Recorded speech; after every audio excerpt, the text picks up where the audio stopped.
Lots of injury updates to go through on Saturday. We're going through every matchup. All I ask is that you go down there, drop a like on this video, and subscribe to the channel to show your support, because I do this on Saturdays to get you the most accurate information. So let's go to our first matchup. The Jags and the Patriots take on each other in London, so make sure to have your lineup set by tonight.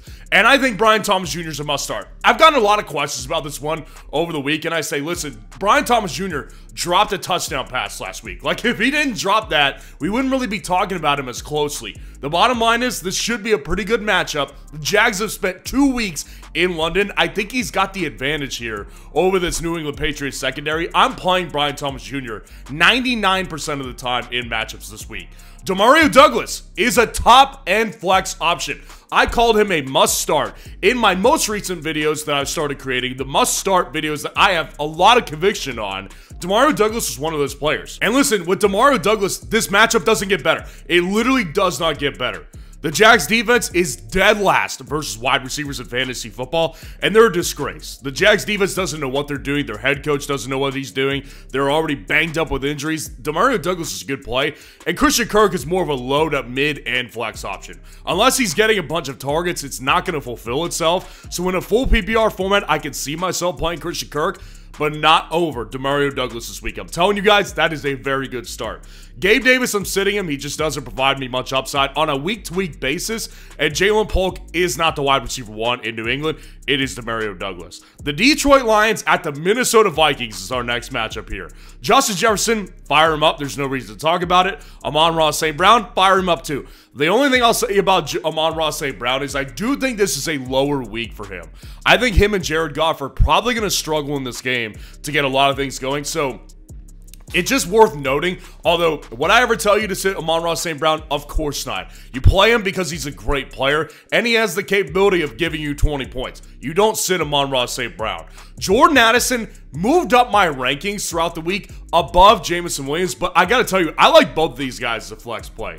Like, I would play Jordan Addison and Jameson Williams clearly above Christian Kirk. There's no question about it. I think that both these guys, first of all, Jordan Addison has the good matchup against Detroit's secondary, which is by far the weakness of that entire team. And it's about to get a lot worse because without a consistent pass rush, without Aiden Hutchinson, they're going to be, that defense is going to struggle to cover because they'll have more time to throw. So Jordan Addison, I really like to play this week. And Jameson Williams, I think, as more opportunities opened up for him, because I think Amon-Ra is going to struggle this week. And Jameson's flexible as is. I just kind of like the matchup a little bit for Jameson Williams.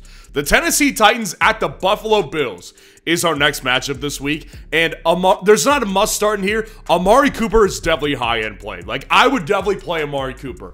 Gotten a bunch of questions this week. Is he playable this week? Amari Cooper is playable. Apparently, he's expected to play, so there shouldn't be an issue here with, you know, him not even being on the side, not even being on the field. Like, he's going to play in this game by all accounts. Amari Cooper, to me, is a good play this week because Amari Cooper immediately comes in as number one. This Tennessee defense, maybe without L'Jarius Sneed, their starting lockdown corner who follows number ones. So Amari Cooper, I think, has a great matchup this week, and I would play Khalil Shakir over Calvin Ridley. I mean, Calvin Ridley, this situation stinks. Now, would I drop Calvin Ridley off my team? No, I'm not doing that yet. Call me crazy, I'm just not doing it yet.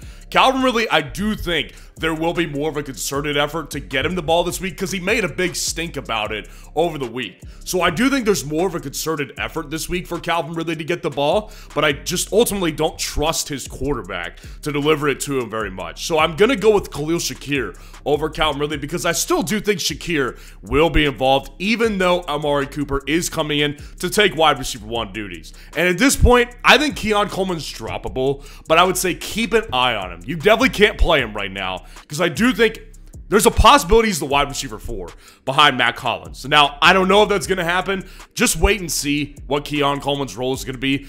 I would prefer to keep him on the team, but he's definitely droppable. And DeAndre Hopkins, I just don't, like I said, I don't rely on him with Will Levis, even though he's been the best receiver there for a couple weeks now.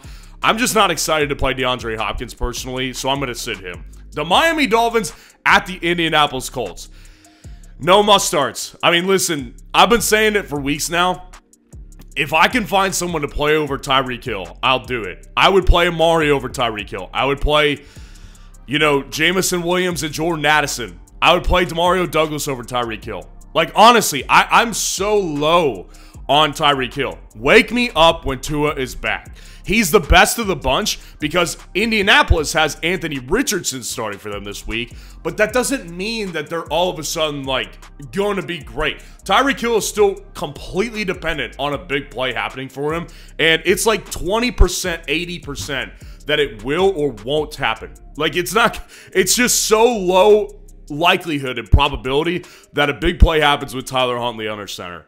Or Skylar Thompson. I don't care. He needs Tua back, but I would take him over Downs and Michael Pittman this week because Anthony Richardson is back in the lineup. I think Downs is the better option between him and Michael Pittman because there's a lot of shorter routes that Michael Pittman doesn't run, that Josh Downs does run, and that helps Anthony Richardson complete more passes. I mean, there's just not much upside for Pittman with Anthony Richardson at quarterback. But I think they're both playable, and Jalen Waddle is one of the lowest end flex options you could have. I would play Calvin Ridley over Jalen Waddle personally. I would play Khalil Shakir. I would play Christian Kirk over Jalen Waddle. This is a bad situation, but he is flexible. And Alec Pierce, I'm just not going to play him. I will say he was in consideration as a flex option for me this week because he's actually been the best one with Anthony Richardson. I'm just not going to get there this week. The Seattle Seahawks at the Atlanta Falcons is our next matchup here. You obviously fire up Drake London. He's been fantastic lately, and I'm playing him regardless of what the situation is. DK Metcalf, I'm still calling him a must start because the reality is, like, there's been 2 weeks now straight where, like, he's had touchdowns taken away from him, either via penalty getting called back on the Seahawks or penalty on the defense because they're draped over him like curtains, right? Like, so DK Metcalf is still getting opportunities at the red zone down the field. So DK Metcalf against the Falcons this week, I'll just take the shot and say that he's still a must-start guy. Darnell Mooney was also on the must-start list that I went through on Wednesday. I love Darnell Mooney this week. I think he's a fantastic play because this Seahawks secondary is just not very good.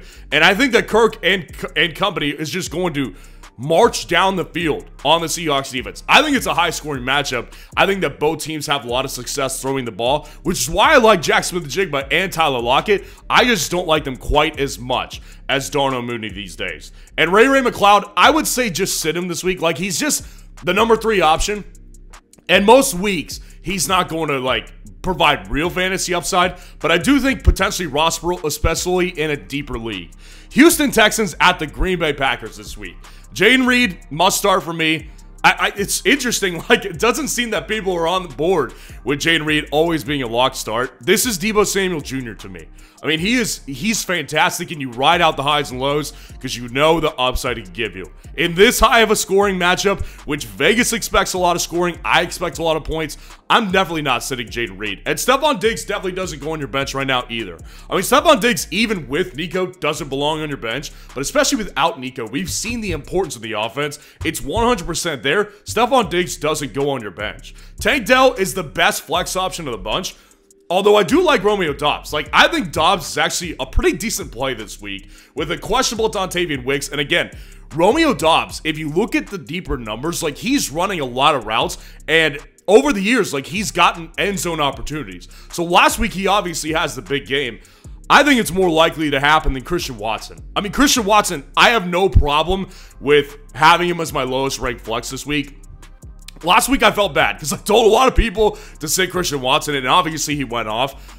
I feel sorry for the people I told, but I don't feel sorry for the process. Like, I'm most of the time not going to tell you to start Christian Watson because 20% of the time he'll do what he did last week. 80% of the time, it's nothing. So Christian Watson in a high-scoring matchup, I see the potential, but he always has the potential. So I'm going Romeo over him, and I'm definitely going Tank Dell over Christian Watson. And like I said, even if Dontavian Wicks plays, I just am not going to play him. That's why I was just not big on him as a waiver wire pickup a couple weeks back, because I knew the level of variance that's in this offense outside of Jayden Reed. Jaden's that alpha, and then outside of him, it's a collection of, like, every other week, one of those guys will go off. The Cincinnati Bengals at the Cleveland Browns this week. Jamar Chase, must start.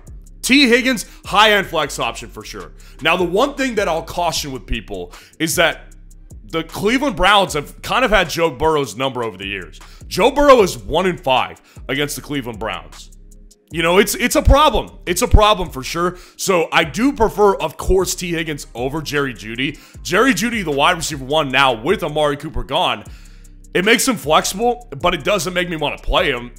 He's playing with Deshaun Watson. It just is, it's a bad situation here. So Jamar Chase, 100%er. T. Higgins is definitely an 85 to 90%er this week for me. And Jerry Jeudy, for me, it's like 50-50. I mean, I understand the reasoning for it, that you have to play him, but I don't prefer to play him, that's for sure. And at this point, Andre Yeshivas just doesn't have the consistent role for me to play him at any position, really, other than like a best ball format. Philadelphia Eagles at the New York Giants this week. A.J. Brown, fire him up. Malik Neighbors, welcome back. And you get fired up. Of course you don't sit Malik Neighbors, you don't sit A.J. Brown. Devonta Smith is definitely high-end flex option, but I will tell you this, let me just tell you, I think that this is a tough matchup for the Philadelphia Eagles. I don't think this is an easy matchup by any stretch of the imagination.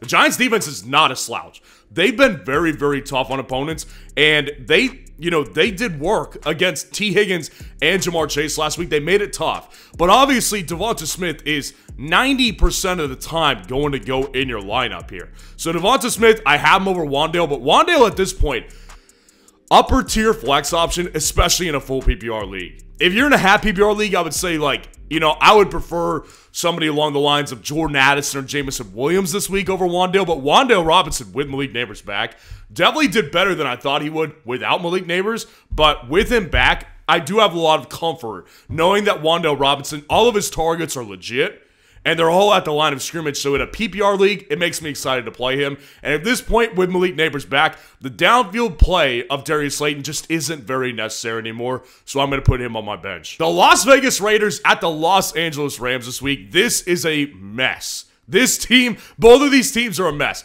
Cooper Kupp, I still don't know whether he's playing or not. He's had, I think he was limited in practice all week. So obviously he's got the, you know, it's on his side. The momentum is on his side right now for him to be able to play potentially. But ultimately, I just don't have a lot of trust in this one actually coming to fruition. So Cooper Kupp, if he plays, you obviously play him. It's the Raiders, and Cooper Kupp is Cooper Kupp. So you play him, but just make sure to keep watching this one throughout the day.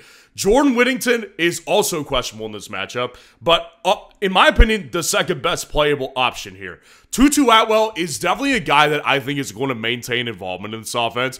So I do think that I definitely prefer him over Demarcus Robinson and Tyler Johnson. I just don't really see a bunch of I just don't see a bunch of upside with either one of those guys. Demarcus Robinson's had opportunities. It reminds me of Josh Palmer over in Los Angeles Chargers.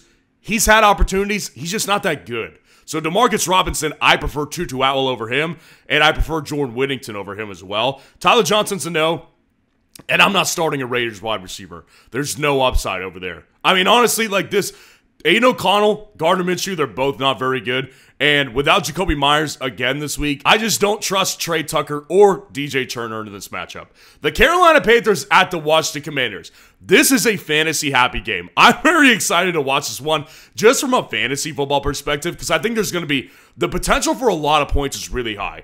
Terry McLaurin, you obviously fire him up, and Deontay, you fire him up. I mean, I haven't had questions about Terry. Like, Terry, I think at this point, people know. Like, clear wide receiver one in Washington, and Jaden Daniels is actually supplying him with a breakout year this year. Deontay I've had some questions on, but Deontay, to me, like, I can't find enough scenarios where I bench Deontay Johnson. So I just, like, I don't see, like, how I do bench Deontay Johnson this week. Unless you're stacked with, like, 4 top 10 receivers, maybe at that point Deontay goes on the bench. But in most situations, people are not stacked with 4 top 10 wide receivers. Deontay goes in your lineup. And then Xavier Legette, I do think is a pretty good flex play this week. I think Xavier Legette has clearly separated himself as the number 2 wide receiver in Carolina. And Andy Dalton can support it. Like, he has been able to support it.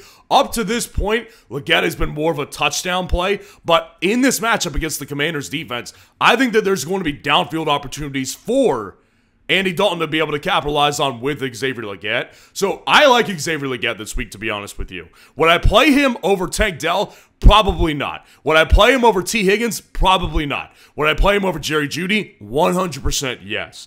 Luke McCaffrey, Noah Brown, you don't play another watch to wide receiver because there's just not enough upside for either one of them. Kansas City Chiefs at the San Francisco 49ers. Deebo Samuel is a must start. Obviously, he was limited in practice this week. I don't worry about it too much because this is an important matchup. I mean, understand that the 49ers are aware the magnitude of this matchup. First of all, it's a Super Bowl rematch. But just looking at the 49ers, they're 3-3. Like, this will determine the direction, if they're going to be desperate at 3-4 or if they're going to be more comfortable at 4-3. So Debo is going to play in this game. It's an important game. I want important players in these important games. Brandon Ayuk, very high-end flex option. I actually really like him this week. He's not a must-start because of the way that he's just been. The lack of involvement last week, I don't worry about the play at this point because I think he looks a lot better. But the lack of involvement last week was a little concerning. But overall, 85 to 90% of the time, I'm playing Brandon Ayuk this week. Xavier Worthy, I prefer him over Juju in a half PPR format and a standard league format. These are the scenarios, and that's how close they are in my rankings. Juju is a better PPR play. Juju is questionable in this game with his own injury. That's disappointing. But what Juju is serving, if he's out there, is that Rashee Rice role. He's taking over that Rashee Rice role for the team. So ultimately, if he's out there, I'm going to play Juju Smith-Schuster. But of course, keep watching this one throughout the day. Juwan Jennings at this point, first of all, he's out of this game. But even if he was playing, it's not as much there. Like, he's definitely still rosterable player, but it's just not there quite as much with him. And Ricky Pearsall, I'll throw the name in there because he's making his debut this week, which is great. It's great to see him come back, obviously, after the scenario he dealt with before the season. But you just can't play Ricky Pearsall right now. New York Jets at the Pittsburgh Steelers this week. Devontae Adams was one of my guys this week on the must-start video. You fire him up. I prefer him over Garrett Wilson. I'm not going to make too much of it because they're both must-start options this week against a defense that I think is going to struggle this week a lot more with Russell Wilson, and that puts Allen Lazard ahead of George Pickens for me. Honestly, I think Allen Lazard, I would rather take the shot that he gets like 5 targets and a touchdown in this game, then I would rather take the shot on George Pickens with Russell Wilson. Russell Wilson is not better than Justin Fields for George Pickens. I'm telling you this right now. Russell Wilson is an embarrassment, and it's honestly a disgrace that Mike Tomlin is going to Russell Wilson instead of Justin Fields. This is the dumbest thing, and it amplifies how tone-deaf and dinosaur-like he is offensively. This is not an offensive head coach. This is a moron on offense, and that's being exemplified here, and I'm going with Allen Lazard over George Pickens this week. And Mike Williams, he got the boot from Aaron Rodgers, so you can't play Mike Williams anymore. One thing is for sure, Aaron Rodgers is running that team, and another thing's for sure, Aaron Rodgers is getting more than 0.5 total yards, and that's what his projection this week on Underdog is. And if you haven't taken advantage of it and you want to get it on a sweat-free projection this week, go down in the comments, grab the link that's there, and use code FN to sign up for Underdog. They'll match your first deposit 50% up to $1,000 of bonus cash to take advantage of the sweat-free projection that Aaron Rodgers has this week. Gotta hit the higher on this one. Dropping down to our Monday night matchup. The Baltimore Ravens at the Tampa Bay Buccaneers this week. I like all these matchups. I think all of them are great. Godwin shot above Mike Evans because of the injury news that we got with Mike Evans. Now, good news is, just before I started filming, word is that Mike Evans he practiced on Saturday. So we'll have to make sure to watch out for his injury designation officially because as of the time of this filming, we don't have a clear injury designation. So make sure to watch this one. He did miss both practices before this one, so probably trending in the right direction to play. If he plays, you definitely play him. Zay Flowers is a must-start as well. Zay's on a hot streak. I like the matchup quite a bit for him versus the Tampa Bay Buccaneers. You're playing Zay Flowers this week. Rashad Bateman, I think, is flexible. Not a high-end flex option. Struggling to be a mid-flex option. I think I'd probably play him over somebody like a Tutu Atwell. I would play him over somebody like a George Pickens, but I wouldn't play him over Ayuk. I wouldn't play him over Xavier Worthy or Juju or Tank Dell. Rashad Bateman, obviously, he's gotten it going a little bit. He's been involved, but ultimately, I don't trust Lamar to supply 2 wide receiver options in fantasy long-term. So I do like this matchup, which makes him flexible, but definitely a lower-end flex option. And Jalen McMillan is back. That's the only reason I'm mentioning his name. Definitely a big play threat for the Tampa Bay Buccaneers. And especially if Mike Evans misses, this is a name that you want to keep an eye on. So make sure to keep your eye on Jalen McMillan, but you don't play him this week. The Los Angeles Chargers at the Arizona Cardinals. Our last matchup of the week, Marvin looks like he's going to be the first player in my recollection to play this year the first week off a concussion. So he's ready to go. It shouldn't be a problem at this point. Marvin Harris Jr., you definitely fire him up. Ladd McConkey is the best option between him and Michael Wilson. Michael Wilson is struggling with injury. So is Ladd, actually. But I just trust Ladd McConkey's involvement more in this offense than I do with Michael Wilson. Simple as that. I'm going Ladd McConkey over Michael Wilson, but I ultimately think that Michael Wilson's kind of like a mid-end flex option, and Ladd McConkey's kind of teetering on that high-end flex option. Quentin Johnson, I'm not playing him this week. He's dealt with his injury, and I'm just not playing Josh Palmer ever. So let me know how your lineup is looking this week, and if you want to see where all these receivers ended up on my top 30 wide receiver rankings, click on this video right here.